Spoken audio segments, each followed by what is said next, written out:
Magandang balita para sa mga Lakers fans. LeBron James gusto pa ring manatili sa Lakers, nagde-demand ng 3-year $100+ million contract.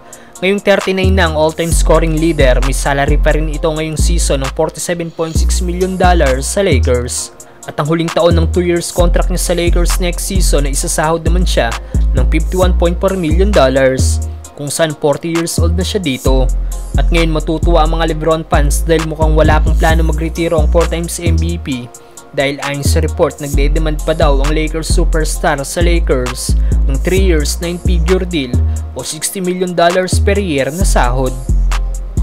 Halos parehas ito sa nakuha na contract extension ni Anthony Davis noong off-season na nagkakahalaga ng 3 years $177 million contract o magbibigay kay AD ng $59 million per year na salary. Pero worth it pa nga ba na bigyan ng Lakers ng ganito kalaking salary si LeBron given sa edad nito? Ngayong season still solid numbers pa rin ang ginagawa ng 20 times All-Star, averaging 25 points, 7.2 rebounds at 7.9 assists per game, while shooting 52% sa field at 40% naman sa 3-point area.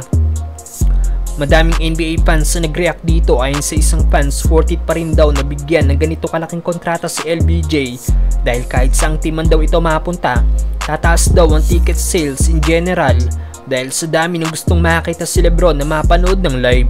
Kaya goods na goods daw ito sa business. May fans naman na nagsabi kung naghahabol pa rin daw ng rings LBJ, dapat mag-pay cut daw ito. Pero dahil sa matalino daw si LeBron at alam na hindi siya makakapaglaro forever at kailangan nito ng pera pang suporta sa kanyang pamilya at lifestyle, kaya ganito daw ang dinedemand nito. Para sa kanya daw ay hindi na ring chaser si LBJ kundi isang matalinong businessman na basketball player.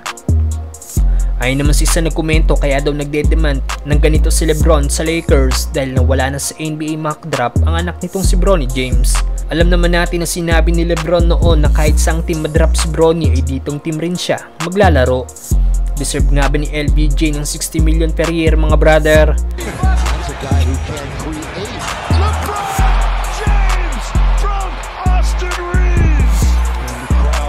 Update lang din mga brother, 74 points na lang ang kakailanganin ni LeBron para ma-hit na ang 40k career points. At dahil may average siyang 25 points per game, projected na may hit niya itong career milestone na ito laban sa Denver Nuggets na ikatlong game sa mga susunod nilang game schedule.